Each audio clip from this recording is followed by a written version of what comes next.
হাদিস বর্ণনা করেছেন মুহাম্মদ ইবনুল হানাফিয়া, যিনি হজরতে আলীর একটা সন্তান। আপনারা জানেন মুহাম্মদ ইবনুল হানাফিয়া ইমাম হোসাইনের সৎ ভাই, অন্য মায়ের পেটের ভাই। তিনি একটি হাদিস বর্ণনা করছেন যে আয়াতুল কুরসি যখন নাজিল হলো, নাজিল হওয়ার সঙ্গে সঙ্গে এই দুনিয়ার সমস্ত মূর্তিগুলো ভেঙে চুরমার হয়ে গেল। আল্লাহু আকবার। আয়াতুল কুরসি যখন নাজিল হলো তখন পৃথিবীর রাজার রাজত্বগুলো কেঁপে উঠলো এবং রাজাদের মাথায় থেকে মুকুটগুলো পড়ে গেল এবং শয়তানগুলো ইয়াদরিবুনা বাদহুম আলা বাদ, এক শয়তান আর এক শয়তানকে মারা শুরু করলো, দৌড়ানো শুরু করলো, ভাগা শুরু করলো। সবাই চলে গেল ইবলিসের কাছে। ইবলিস বলল কি হয়েছে? তারা বলল আমরাও জানি না কি হয়েছে, আজকে হঠাৎ করে দেখছি যে এইভাবে আমাদেরকে তাড়া করা হয়েছে, গোটা পৃথিবীর শিরকিয়াত চুরমার হয়ে যাচ্ছে। আল্লাহু আকবার। ইবলিস বললেন ইবহাসু, তোমরা খবর লাগাও কি হয়েছে। তারা চলে গেল মদিনায়, গিয়ে দেখলো একটু আগেই আয়াতুল কুরসি নাজিল হয়েছে। সুবহানাল্লাহ। আয়াতুল কুরসির মাধ্যমে শিরকিয়াত চূর্ণ বিচূর্ণ হয়ে যায়। দুঃখ লাগে আমরা মুসলমানেরা আয়াতুল কুরসি পড়ি, কিন্তু আয়াতুল কুরসি পড়েই খাজা বাবার দরবারে গিয়ে বলি ইয়া খাজা মেরা মতলব পুরা কর দিয়া। আয়াতুল কুরসি পড়েই কবরে গিয়ে মাজারে গিয়ে সেজদা করে। কথা বলেন না ঠিক কিনা? আয়াতুল কুরসির দাবি কি তাই? তা নয়। আয়াতুল কুরসি যেখানে থাকবে সেখানে কোনো শিরকিয়াত থাকতে পারে না। আয়াতুল কুরসি বলছে রাজাধিরাজ, রাজত্বের মালিক সেই আল্লাহ যিনি হাইয়ুন, যিনি কাইয়ুম, যিনি ঘুমান না, যিনি কখনো তন্দ্রা যান না, যিনি চিরস্থায়ী, তার ইচ্ছা ছাড়া কারো ইচ্ছা কার্যকর হয় না, যিনি আলিমুল গায়ব, তিনি সমস্ত ক্ষমতার মালিক। আল্লাহু আকবার। মালিক কে? মালিক কে? ওই আল্লাহর ক্ষমতা, আল্লাহর রাজত্ব পৃথিবীতে আমরা কায়েম করতে চাই ইনশাআল্লাহ। বলি আমরা মুজিবের সৈনিক না, জিয়ার সৈনিকও না, আমরা রসুলের সৈনিক। সুবহানাল্লাহ। আমরা আনসারুল্লাহ, আমরা আল্লাহর সৈনিক। একজনকে নিসবত করা হচ্ছে এমন নেতার দিকে যে নেতা নিজেই বিড়ি খায়, চুরুট খায়, ঠিক না? এমন নেতার দিকে যে নেতা নিজেই সুন্নাত মানে নাই, এমন নেত্রীর দিকে যে নেত্রী সারা জীবন তার মাথায় পর্দা ওঠে নাই। আর আরেকজন নিসবত করছে নিজেকে রসুলের দিকে। আকাশের নিচে জমিনের উপরে যার চাইতে শ্রেষ্ঠ কোনো মানুষ নাই, আমরা রসুলের সেনা। কথা বলেন ঠিক কিনা? আল্লাহর জমিনে আল্লাহর আইনকে আমরা বাস্তবায়ন করব, না করা পর্যন্ত আমাদের এই জীবনে আমাদের কোনো থেমে থাকা নাই, আমাদের কোনো বিস্তার নাই। কারা কারা রাজি আছেন আল্লাহকে হাত তুলে দেখান। লিল্লাহি তাকবীর। আলহামদুলিল্লাহ, আলহামদুলিল্লাহ। প্রিয় ভাইরা, আমরা গেছি কোন পর্যন্ত? লা তাখুযু সিনাতু ওয়ালা নাওম, ঘুম তন্দ্রা তাকে স্পর্শ করে না।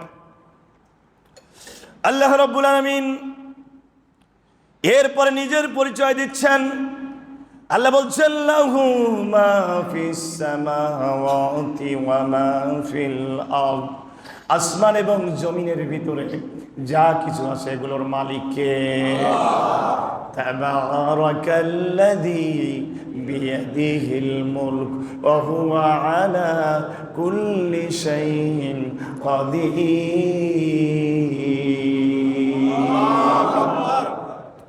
আল্লাহ বলছেন আমি রাজত্বের মালিক, আমার হাতে রাজত্ব। আল্লাহর রাজত্ব কত বড় একটু আপনাকে চিন্তা করার জন্য, মেমোরি কাটানোর জন্য বলছি। আমরা যে বাংলাদেশে বাস করি, ম্যাপের দিকে তাকালে এই বাংলাদেশকে কি চেনা যায়? দেখাই যায় না। বাংলাদেশের চাইতে ইন্ডিয়া অনেক বড়, রাশিয়া অনেক বড়, ঠিক কিনা ভাই? বাংলাদেশের নামই আটে না। কিন্তু জ্ঞানীরা বলেন, জিওগ্রাফার যারা তারা বলেন এই পৃথিবীর যতটুকু মাটি আছে তার 3 গুণ পানি। আল্লাহু আকবার। ওই সাগরগুলো কত বড়, ঠিক না? আবার এই সাগর মহাসাগর পৃথিবী নিয়ে যত বড় তার চাইতে 13 লক্ষ গুণ বড় সূর্য। সুবহানাল্লাহ, 13 লক্ষ গুণ। কিন্তু বিজ্ঞানীরা বলেন এই পৃথিবীর ভিতরে, মহাকাশের ভিতরে সূর্য কিন্তু একটা নাই, অসংখ্য কোটি কোটি সূর্য যেখানে থাকে তাকে বলে গ্যালাক্সি বলা হয়। আমরা যে গ্যালাক্সির ভিতরে সূর্যটা আছে, মিল্কি ওয়ে, ছায়াপথ নামক গ্যালাক্সি, এই গ্যালাক্সির ভিতরে মিনিমাম 10 বিলিয়ন সূর্য আছে। একটু জোরে কি বলবেন? আল্লাহু আকবার। এমনও সূর্য আছে যেই সূর্য, এই সূর্যকে 1 থেকে 1.5 কোটি সূর্যকে পেটের ভিতরে নিয়ে হজম করতে পারবে। কিন্তু বিজ্ঞানীরা বলেন এরকম মিল্কি ওয়ে মহাকাশের ভিতরে আছে মিনিমাম 10 কোটি। এই সবগুলো দিয়ে কেবল প্রথম আসমান সাজানো। বিজ্ঞানীরা বলেন এরপরে আছে মহাশূন্য, আলোর গতিতে 500 বছরের পথ মহাশূন্য, এরপরে দ্বিতীয় আসমান। ও বন্ধু, দ্বিতীয় আসমান কত বড় তুমি কি জানো? আল্লাহর রাসূল বলেন বিশাল মরুভূমির ভিতরে একটা হাতের আংটি যদি ফেলে দেওয়া হয়, কি কথা বলেন, কি মরুভূমির ভিতরে একটা আংটি যদি ফেলে দেওয়া হয়, ওই আংটিটা মরুভূমির তুলনায় যত ছোট, আল্লাহর দ্বিতীয় আসমানের তুলনায় প্রথম আসমানটা তত ছোট। এরপরে আবার মহাশূন্য, আল্লাহু আকবার। এরপরে দ্বিতীয় আসমান, এরপরে মহাশূন্য, এরপরে চতুর্থ আসমান, এরপরে মহাশূন্য, এরপরে আবার ওই রকম বড় পঞ্চম আসমান, এরপরে আবার মহাশূন্য, এরপরে ষষ্ঠ আসমান, এরপরে আবার মহাশূন্য, এরপরে ওই রকম ভাবেই একইভাবে বড় সপ্তম আসমান।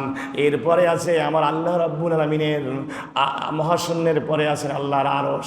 আল্লাহর আরশটাকে সমস্ত কিছুটাকে সে আছেন, তার উপরে আছেন আমার আল্লাহ সুবহানাহু ওয়া তাআলা। একটু জোরে বলেন না আল্লাহু আকবার, লিল্লাহি তাকবীর। আমরা ওই আল্লাহর গোলাম, সুবহানাল্লাহ। রাজত্ব কার? রাজত্ব ওই আল্লাহর দিকে না দিয়ে আমরা রাজত্ব দিয়েছি মানুষের দিকে। আজকে বলছি জনগণই সকল ক্ষমতার উৎস। নাউজুবিল্লাহ। সকল ক্ষমতার উৎস কে? কে? আর মানুষকে খুশি করার জন্য, জনগণকে খুশি করার জন্য আমরা বলছি জনগণই সকল ক্ষমতার উৎস। এমন ক্ষমতার উৎস 3 বার বমি আর 2 বার পায়খানা হলে পরে আর নাই, ঠিক না? এমন ক্ষমতার উৎস ভোট দেওয়ারই সুযোগ পায় নাই 16 বছরে। ক্ষমতার উৎস এগুলো সব ভান্ডামি, মানুষকে জুলুম করার উপায়। যতদিন পর্যন্ত কোরআনের রাজ কায়েম না হবে ততদিন পর্যন্ত মানুষের অধিকার রক্ষা করা হবে। আল্লাহ আমাদের বোঝার মতো তৌফিক দিন, আমিন বলেন। আমরা আল্লাহর বরত্বের কথা বলতেছি, আসেন। আল্লাহ রাব্বুল আলামিন এরপরে বলছেন মান যাল্লাযী ইয়াশফাউ ইনদাহু ইল্লা বিইযনিহি। এমন কে আছে আল্লাহর অনুমতি ছাড়া সুপারিশ করতে পারে? জোরে বলেন না সুবহানাল্লাহ। কার কথা এটা? কার কথা? কার কথা? কার কথা? ভেজাল আছে? আল্লাহ বলছেন কে আছে আমার অনুমতি ছাড়া সুপারিশ করতে পারে? আল্লাহু আকবার। আর আমরা বাংলাদেশে অনেক পীর বের করেছে, আমার বাপের জাহাজে যারা উঠবা তারা সব বেহেশতে চলে যাবে। আছে না নাই? কেউ জাহাজ বের করেছে, কেউ নৌকা বের করেছে। আল্লামা সাঈদী বলতেন অনেকে 2 পীরের হাতে মুরিদ হয়। কি জন্য? 2 পীর 2 হাত আর 2 পা ধরে এমন চ্যাংদুলা করে মারবে, ডাইরেক্ট বেহেশতে চলে যাবে। আজকে পীরের ব্যাপারে আমাদের এমন একটা ধারণা যে আমার পীর ধরলে পারেই ওই পীর যদি জান্নাতে যায় আমি জান্নাতে যাব, ঠিক কিনা? এরকম একটা ধারণা আমাদের ভিতরে আছে না নাই? আল্লাহ তাআলা বলছেন মান যাল্লাযী ইয়াশফাউ ইনদাহু ইল্লা বিইযনিহি। আল্লাহর অনুমতি ছাড়া সুপারিশ করতে পারবে এই অধিকার আমি কাউকে দেই নাই। আল্লাহু আকবার। ভাইরা আমার, সুপারিশ নিয়ে 2টি কথা বলতেই হয়। সুপারিশ প্রথমত 2 প্রকার। কয় প্রকার? একটা দুনিয়াবি সুপারিশ আর একটা আখিরাতের সুপারিশ। দুনিয়াবি সুপারিশ আবার 2 প্রকার। আল্লাহ কোরআন শরীফে বলেছেন ওয়ামান ইয়াশফা শাফাআতান হাসানাতান ফালাহু নাসিবুম মিনহা। কেউ যদি ভালো কাজের সুপারিশ করে তাহলে সেও তার একটা অংশ পাবে। সুবহানাল্লাহ বলেন। তাহলে ভালো কাজের সুপারিশ করা যায়। ওমান ইয়াশফা শাফাআতান সাইয়্যাতান ফালাহু কিফলুম মিনহা। আর মিনহা আল্লাহ বলেন কেউ যদি মন্দ কাজের সুপারিশ করে তাহলে সেও তার অংশ পাবে। কাজেই মন্দভাবে অবৈধভাবে যদি আপনি একজনকে চেয়ারে বসায় দেন যোগ্য নয়, তাহলে তার গুনাহ আপনার আমলনামায় ফ্লেক্সি লোড হয়ে জমা হবে, ঠিক কিনা বলেন? এটা গেল দুনিয়াবি সুপারিশ। আরেকটা সুপারিশ আছে পরকালীন সুপারিশ। এই পরকালীন সুপারিশ আবার দুই প্রকার। কয় প্রকার বলেন? একটা হচ্ছে শাফাআতে উজমা, শাফাআতে উজমা, আর একটা শাফাআতে সুগরা। একটা বড় শাফায়াত আর একটা ছোট শাফায়াত। আপনারা কি কেউ বলতে পারবেন বড় শাফায়াত কোনটা? দেখি আপনাদের একটা টেস্ট দিলাম, বলেন। হাসরের ময়দানে শাফায়াত হবে দুই প্রকারের, একটা বড় শাফায়াত আর একটা ছোট শাফায়াত। বলেন বড় শাফায়াত কোনটা? আল্লাহ রসুল করবেন, ভাই বলেছেন আলহামদুলিল্লাহ। কোনটা? বড় শাফায়াত হবে আল্লাহ তাআলাকে এই কথা বলা, আল্লাহ এই হাসরের ময়দান, তামার জমিন মাথার উপরে সূর্য কিরণ দিচ্ছে, গুনাহগারের মগজগুলো গলে গলে পড়ছে, মানুষগুলো ইয়া নাফসি করছে। খামসুনা সানাতাম বিম্মা তাউদ্দুন। হাসরের ময়দান একদিন হবে 50,000 বছর লম্বা। এই কঠিন মুহূর্তে মানুষ বলবে, আল্লাহ জান্নাত জাহান্নাম যাই হোক আগে বিচার করো। কিন্তু এই কথা বলার অধিকার সাহস কেউ রাখবে না, একজন রাখবে, আমার নবী মুহাম্মদুর রাসূলুল্লাহ। সুবহানাল্লাহ।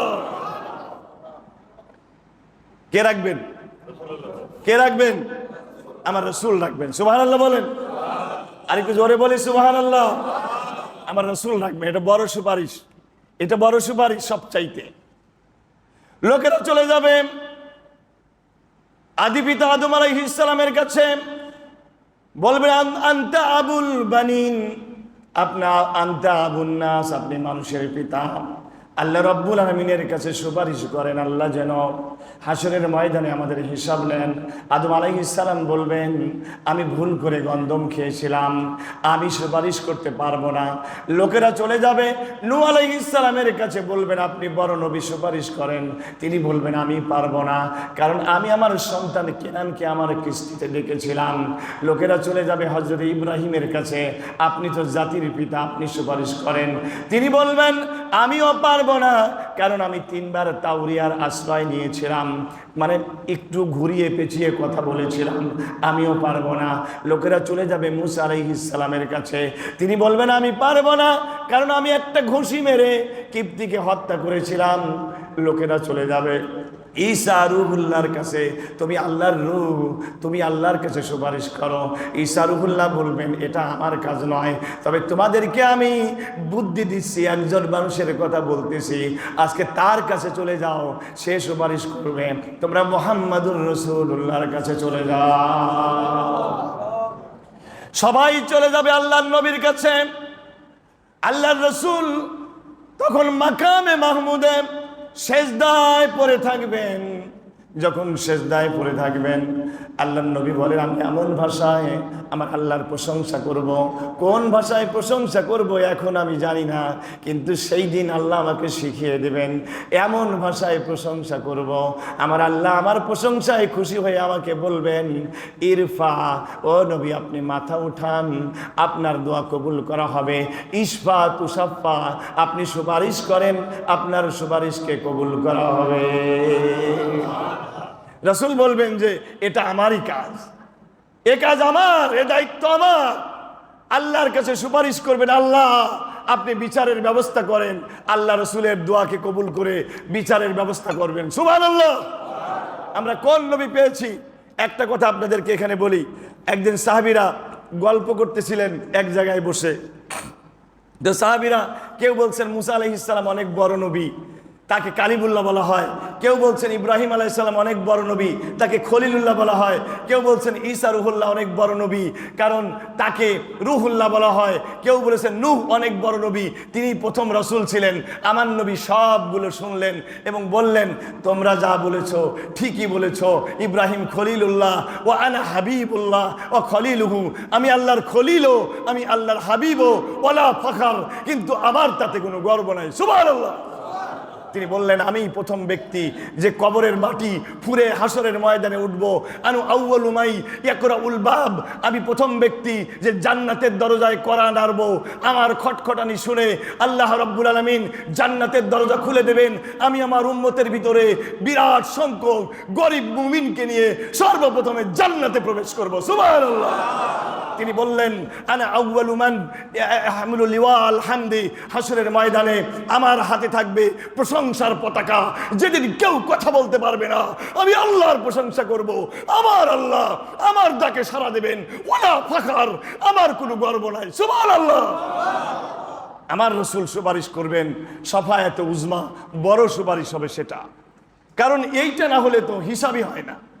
হাসরের ময়দানে মানুষগুলোর মগজগুলো গলে গলে পড়ছে, মানুষগুলোর ঘামগুলো গলে গলে সাঁতার হয়ে যাচ্ছে, কারো হাঁটু পর্যন্ত হয়ে যাচ্ছে। এই এক প্রকারের সুপারিশ।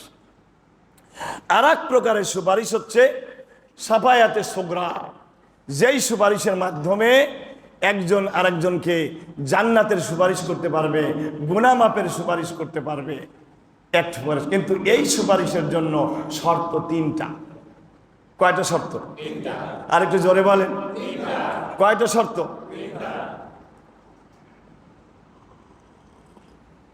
আমরা অনেকে মনে করি পাইকারি ধরে সুপারিশ করে নিয়ে যাবে। আল্লাহর কোরআন দিয়ে দলিল সবগুলোই। সুপারিশের জন্য শর্ত কয়টা? 1 নম্বর শর্ত, সুপারিশ করতে গেলে যার জন্য সুপারিশ করবেন তার ইমানদার হওয়া লাগবে। কি হওয়া লাগবে? কথা বলেন। যারা বলে এই যুগে আর কোরআন চলে না, তাদের কি ঈমান আছে? আসতে বলেন। যারা বলে কোরআনের বিচার সেকেলে, এটা ওল্ড হয়ে গেছে, মধ্যযুগীয় বর্বরতা, কোরআনের আইনকে যারা মধ্যযুগীয় বিচার বলে, ওদের কি ঈমান আছে? এটা মাথায় রাখতে হবে।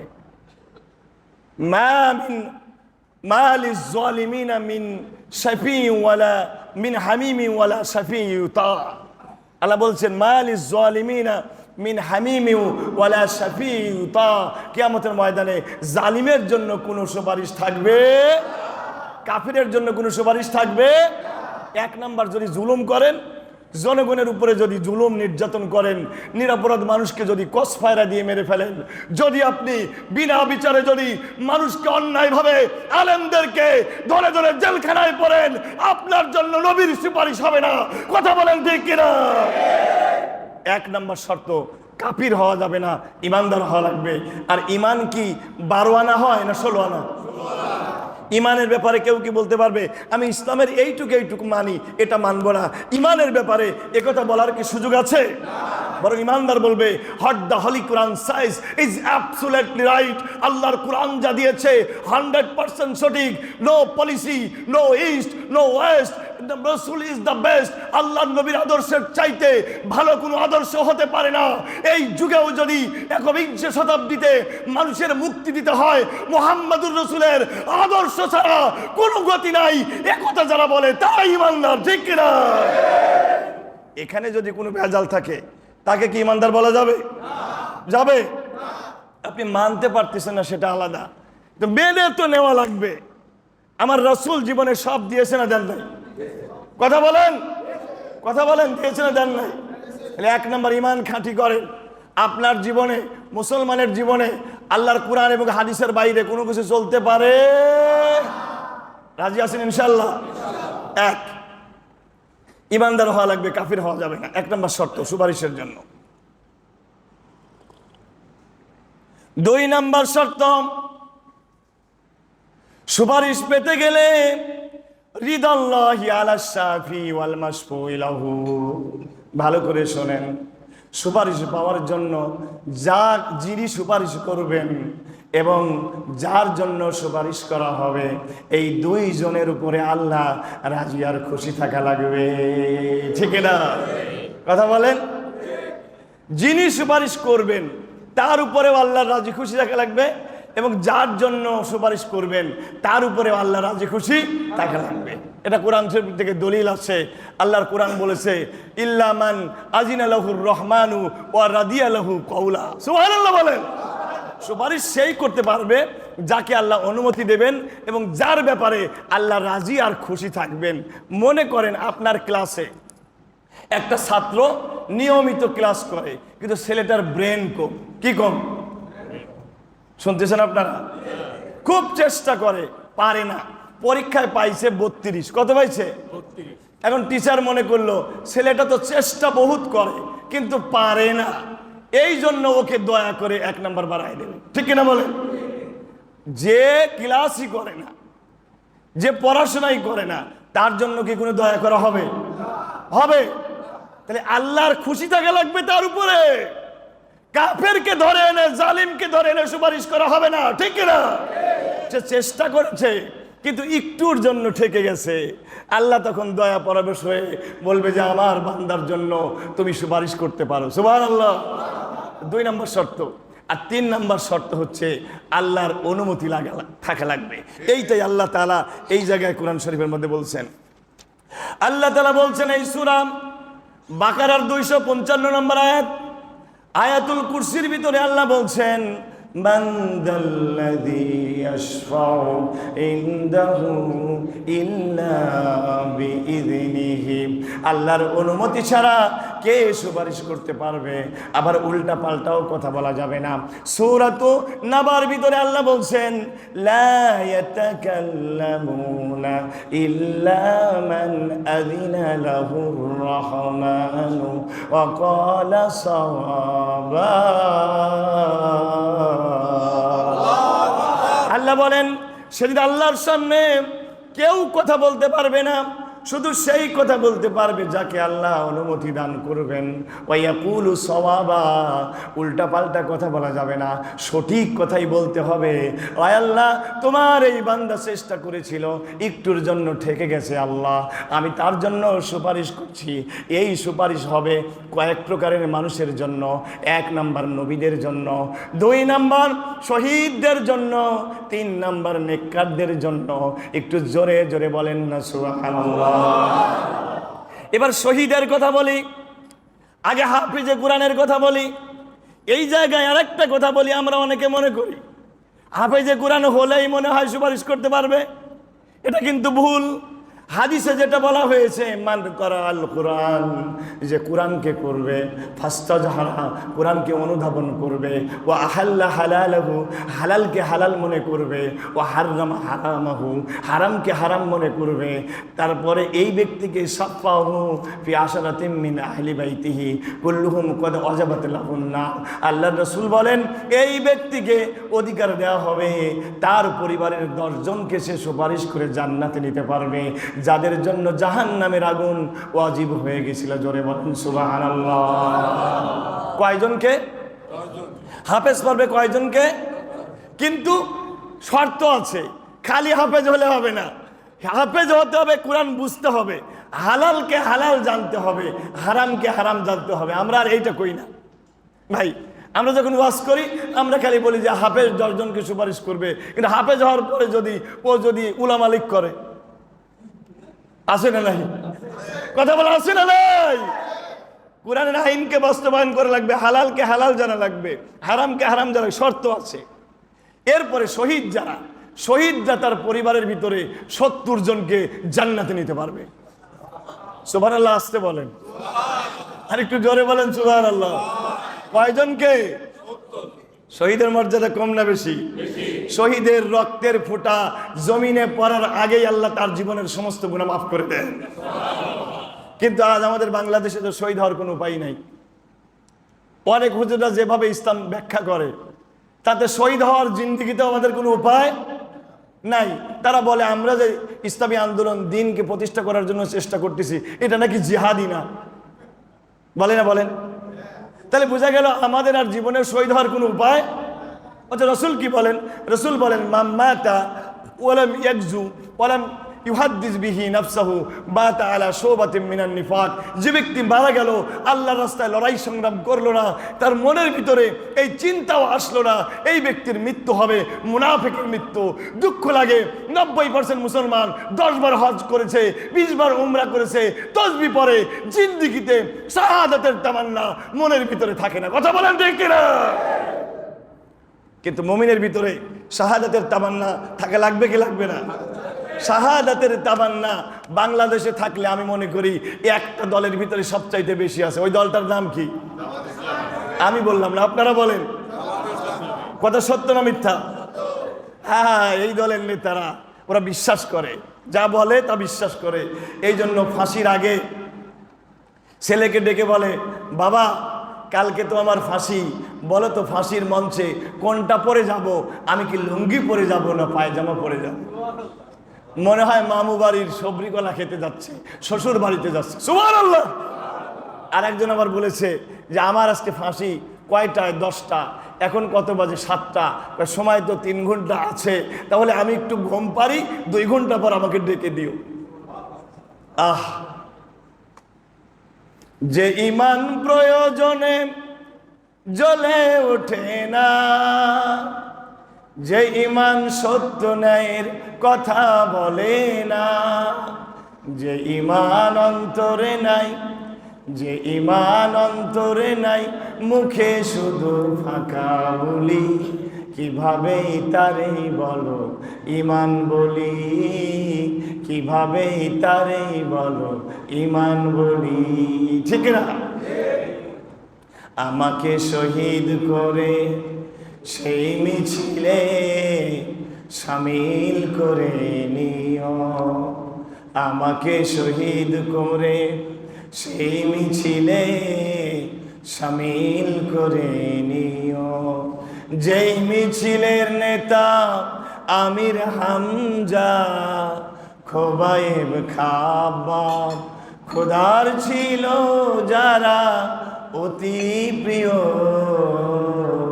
শামিল করে নিও। আমিন, আমিন বলেন। হযরত ওমর বলতেন, আল্লাহুম্মা রযুকনা শাহাদাতান ফি সাবিলিক ওয়াজআল মাউতি ফি বালাদি নাবিয়্যিক। হে আল্লাহ, আমাকে শহীদে মৃত্যু দাও, তোমার নবীর শহরে মৃত্যু দাও। সুবহানাল্লাহ। আমরা শহীদে মৃত্যু চাই কি চাই না?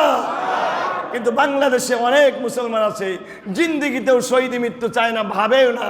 রাসূল বলেন, শহীদে মৃত্যু যে তামান্না করে না, অন্তরে যার শহীদ হওয়ার কামনা আসে না, সে ব্যক্তি মুনাফিকের মৃত্যু বরণ করবে।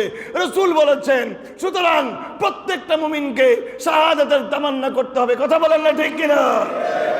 আল্লাহ বলেছেন, ওয়ালা তাকুলু লিমান ইউকতালু ফি সাবিলিল্লাহি আমওয়াত বাল আহিয়াউ ওয়ালাকিন লা তাশউরুন। আল্লাহর রাস্তায় যারা নিহত হয়, আল্লাহর রাস্তায় যারা মারা যায়, তাদেরকে তোমরা মৃত মনে করো না, তারা জীবিত। অন্য আয়াতে আল্লাহ বলেন, তা আল্লাহর পক্ষ থেকে তাদেরকে রিজিক দেওয়া হচ্ছে। আমি শুনলাম এই বৈষম্য বিরোধী ছাত্র আন্দোলনে শহীদ হয়েছে একটা ছেলে নারায়ণগঞ্জের। কদিন আগে কবরকে যখন পোড়া হচ্ছে, সবাই মনে করছে নাক দিয়ে নাকে মুখে রুমাল নিয়েছে, গন্ধ আসবে, কিন্তু কাছে গিয়ে দেখে, তার মুখ খুলে দেখে, মনে হলো এই মাত্র তাকে ঘুমায় দেওয়া হয়েছে। আল্লাহু আকবার। তার সেখান থেকে বেশকি আম্বরের সুগন্ধ আসতেছে। তার ভাইটা, সে ছিল 30 পারা কোরআনের হাফেজ। সে বলছে, আমার ভাই ছিল মাত্র 10 পারার হাফেজ, এরপরে আলিয়া মাদ্রাসায় পড়েছে, এরপরে কলেজে বসে বৈষম্য বিরোধী আন্দোলনে শহীদ হয়ে গেছে। হায়, আমার ভাই 10 পারা কোরআনের হাফেজ হওয়ার পরে, শহীদ হওয়ার পরে, ভাইয়ের যদি এই মর্যাদা হয়, আমি যদি আল্লাহর রাস্তায় শহীদ হই, আমার মর্যাদা কত বেশি। সুবহানাল্লাহ, সুবহানাল্লাহ। অনেক মোল্লারা আছে যারা এই বৈষম্য বিরোধী আন্দোলনের এদেরকে আবু সাইদকে শহীদ বলতে চায় না। আছে না নাই? আমি বলি, তোমাদের এই ডলার খাওয়া, ডলার পেট্রো ডলার খাওয়া ইসলাম, এই ইসলামে তোমরা তেলবাজি করো। আমরা বিশ্বাস করি, যেই জালেম এদেশে কোরআনের কথা বলতে দিত না, হুজুর কথা বলতে গেলে বাইক কেড়ে নেওয়া হতো। কথা বলেন ঠিক কিনা? কোরআনের মাহফিল করতে গেলে ওসিকে তেল দেওয়া লাগতো, ইউনোকে তেল দেওয়া লাগতো, মেম্বারকে তেল দেওয়া লাগতো, কোরআনের কথা বলা যেত না। এই জালিমের পতন যারা ঘটিয়েছে, এরা এই যুগের শ্রেষ্ঠ শহীদ। কথা বলেন না ঠিক কিনা? তোমার ইসলামের ভিতরে যদি এদেরকে শহীদ মনে না হয়, তাহলে তোমাকে নতুন করে ইসলাম আবার বুঝতে হবে। কি বলেন আপনারা? কথা বলেন ঠিক কিনা? প্রিয় ভাইরা আমার, বলতেছিলাম, শহীদ কিয়ামতের ময়দানে 70 জনকে সুপারিশ করে আল্লাহর জান্নাতে নিয়ে যাবে। সুবহানাল্লাহ। আল্লাহ রাব্বুল আলামিন শহীদকে জিজ্ঞাসা করবেন, বামা হাসারগর খুদা পুরসি বাগুয়ান্দাম জওয়াবি হা শহীদে খঞ্জরে ইশকাশ গওয়াহিয়া কাফনদারম। সুবহানাল্লাহ বলেন। শহীদের গা দিয়ে রক্ত বের হবে কিয়ামতের ময়দানে। যেখানে বুলেটের আঘাত লেগেছিল, ওই জায়গা দিয়ে রক্ত ঝরতে থাকবে। আল্লাহ তাআলা জিজ্ঞাসা করবেন, শহীদ রে আমার দ্বীনের জন্য তুমি কি করেছ? শহীদ বলবে, রব্বুল আলামিন তোমার জন্য আমি কি করেছি? আমার রক্ত মাখা জামা কাপড়ই তো তার সাক্ষী দিচ্ছে। সুবহানাল্লাহ। আমরা শহীদ হতে চাই ইনশাআল্লাহ, বলেন। আমার সাথে দোয়া পড়েন, আল্লাহুম্মা উরজুকনা শাহাদাতান ফি সাবিলিক ওয়াজআল মাউতি ফি বালাদি নাবিয়িক। আল্লাহ কবুল করুন, জোরে বলেন আমিন। তাহলে সুপারিশ করার জন্য শর্ত কয়টা? 3টা। কয়টা বলেন? 1 নাম্বার হচ্ছে, 1 নাম্বার কাফেরের জন্য কোনো সুপারিশ হবে, মুনাফিকের জন্য কোনো সুপারিশ হবে। 2 নাম্বার শর্ত, আল্লাহর সন্তুষ্টি থাকা লাগবে। 3 নাম্বার শর্ত, আল্লাহর অনুমতি থাকা লাগবে। অমুক পীরের হাতে মুরিদ হয়েছে বলে জাহাজে করে পার করবে, এর কোনো গ্যারান্টি আছে? আল্লাহ আমাদের বুঝার মতো তৌফিক দিক, আমিন বলে। এরপরে আল্লাহ রাব্বুল আলামিন তার পরিচয় দিচ্ছেন, ইয়ালামু মা বাইনা আইদিহিম ওয়া মা খালফাহুম। বান্দারে তোমার সামনে, তোমার পিছনে, তোমার দুনিয়া, তোমার আখিরাত সবই জানি আমি আল্লাহ তাআলা। কে জানেন? জোরে বলেন, কে জানেন? আর একটু জোরে বলেন, কে জানেন? ওয়ালাম ইউহিতুনা বিশাইইন মিন ইলমিহি ইল্লা বিমা শাআ।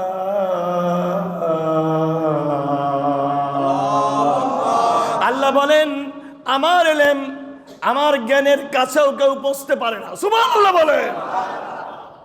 গায়েবের মালিক কে? গায়েবের খবর জানে কে? কিয়ামত কখন হবে কে জানে? আমার রাসূলকে জিজ্ঞাসা করা হলো, মাতাসা, কিয়ামত কখন হবে? জিবরাইল জিজ্ঞাসা করলেন, নবীজি বললেন, মাল মাসউলু আনহা বিআলামা মিনাস সাইল।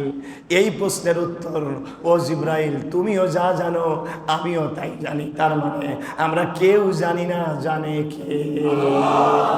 তাহলে যারা বলে নবী গায়েব জানে,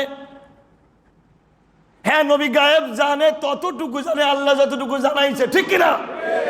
গায়েব জানে মানে যদি তুমি বুঝাতে চাও গায়েবের সমস্ত খবর নবীর কাছে আছে, তাহলে তোমাকে আবার ঈমান আনা লাগবে, ঠিক কিনা বলেন? তওবা করে আবার ঈমান আনা লাগবে। কারণ আলিমুল গায়ব এটা কার সিফত? জোরে বলেন। আল্লাহর জাতের সাথে কি শিরিক করা যাবে? আল্লাহর সিফতের সাথে কি শিরিক করা যাবে? বলেন তো। আল্লাহর একটা নাম কদির, ক্ষমতার মালিক। বলেন তো ক্ষমতার মালিক কে? আমি যদি মনে করি আমার পীর ও ক্ষমতার মালিক, আমাকে বড়লোক বানায় দিতে পারবে, আল্লাহর সাথে শিরিক হলো কি হলো না? আল্লাহ তাআলার আরেকটা সিফত হচ্ছে ফাইলুল লিমা ইউরিদ, তিনি যা চান তাই করতে পারেন। আমি যদি মনে করি আমার পীর আমার কিডনি ভালো করে দিতে পারবে, ডাক্তারও লাগে না, কবিরাজও লাগে না, অনেকে বিশ্বাস করে। ভাইজানের কাছে গিয়েছিলাম, অনেকে বলে ৮৮-র ভাইজানের কাছে গিয়েছিলাম, শুনতেছেন আপনারা? আমার কিডনি নষ্ট হয়েছে, ভাইজানকে গিয়ে বললাম, ভাইজান কিডনি তো গেছে, কয় অসুবিধা নাই, তুই যা, আমি দেখ ফোনে। নাউজুবিল্লাহ বলে। দেখতে পারবে? পারবে কে? কে পারবে? কে পারবে?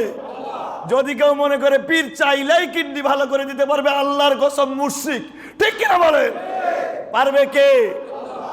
আল্লাহ বলেন, ওয়ালা ইউহিতুনা বিশাইইম মিন ইলমিহি ইল্লা বিমা শাআ। তবে কিছু যদি আল্লাহ তাকে দেয় সেই জানতে পারবে।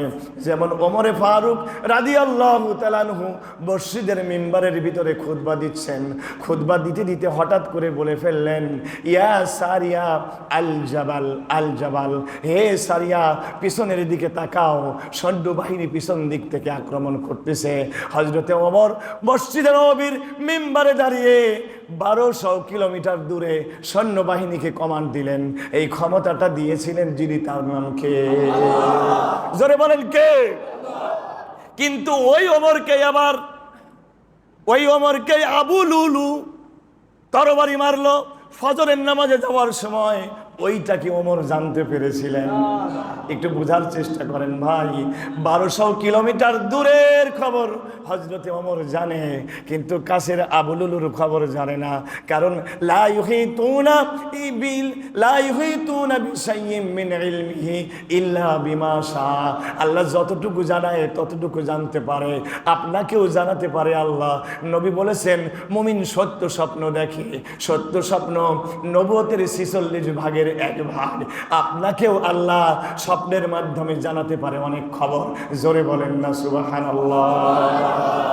আকীদাকে সাফ করতে হবে। আল্লাহ আমাদের আকীদা বিশুদ্ধ করার তৌফিক দিক, বলি আমিন। আয়াতুল কুরসি, এখানে সিফাতের যে 99টা সিফাতের মূল 7টা, এই 7টাই আয়াতুল কুরসির ভিতরে আছে। সুবহানাল্লাহ। আয়াতুল কুরসি জানতে হবে। এই জন্য আয়াতুল কুরসির ওজন এত বেশি। অনেকে বলেছে আল্লাহর যে ইসমে আজম, কেউ কেউ বলেছে ইসমে আজম আয়াতুল কুরসি। সুবহানাল্লাহ। আয়াতুল কুরসি জানবেন। অনেকগুলো দইফ হাদিস আসছে, আমরা দইফ হাদিসগুলো বলতে চাই না, তবুও ফজিলতের জন্য একটা শুধু বলি। রাসূল বলেছেন মান করাআ আয়াতুল কুরসি দুবুরা কুল্লু সালাতিন লা ইয়ামনাহু মিন দুখুলিল জান্নাহ ইল্লাল মাউতু। যে ব্যক্তি প্রত্যেক ফরজ নামাজের পরে আয়াতুল কুরসি পাঠ করবে, তাকে মৃত্যু ছাড়া জান্নাতে যেতে আর কেউ বাধা দিতে পারবে না। সুবহানাল্লাহ। তার মানে মৃত্যুর পরেই এই লোকটি যদি আমল করে জান্নাতে চলে যাবে। সুবহানাল্লাহ। যদি আমলের মতো আমল করে, ঠিক না? খালি মুখে বললেই হবে, এটা বাস্তবে আনা লাগবে। এই আয়াতুল কুরসি যে দাবি, এই দাবিগুলো কি বাস্তবে আনো, তাহলে আর কোনো অসুবিধা নাই। দইফ হাদিস ফজিলতের জন্য বর্ণনা করা যায়, তাই বললাম। তবে বলে দিলাম হাদিসটা দইফ। হাদিসটা কি? দইফ। আল্লাহ আমাদেরকে বোঝার মতো তৌফিক দিক, আমিন বলেন। ওয়াসিয়া কুরসিয়ুহুস সামাওয়াতি ওয়াল আরদ।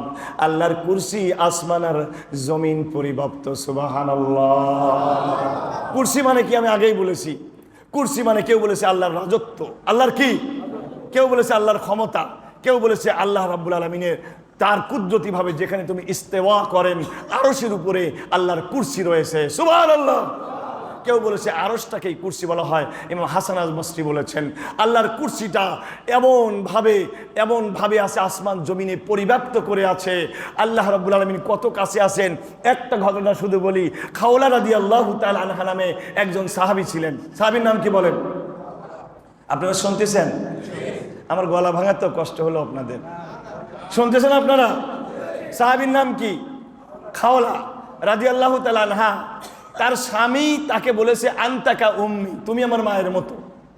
ভাই জানে, যদি স্ত্রীকে কেউ মায়ের সাথে তুলনা করে এবং নিয়ত রাখে যে মায়ের মতো হারাম, তাহলে সে তালাক হয়ে যায়। কি হয়ে যায়? এটাকে বলে জিহার। এটাকে কি বলে? জাহিলি যুগে এটা তালাক হয়ে যেত, তালাক হয়ে যেত। এই জন্য যখন উম্মুল মুমিনিন না, হযরতে খাওলাকে তার স্বামী বলেছে আনতাকা উম্মি, তুমি আমার মায়ের মতো। হযরতে খাওলা রসুলের কাছে চলে এসেছে, ইয়া রাসূলুল্লাহ, ইয়া হাবিবাল্লাহ, আমার স্বামী তো এই কথা বলেছে, এখন জাহিলি যুগের নিয়ম অনুযায়ী আমি নাকি তালাক। আমার মনের ভিতরে কেমন যেন এটা মানতে মন চায় না, এটা আমার কাছে মনে হয় না আমার আল্লাহ এত নিষ্ঠুর হতে পারে।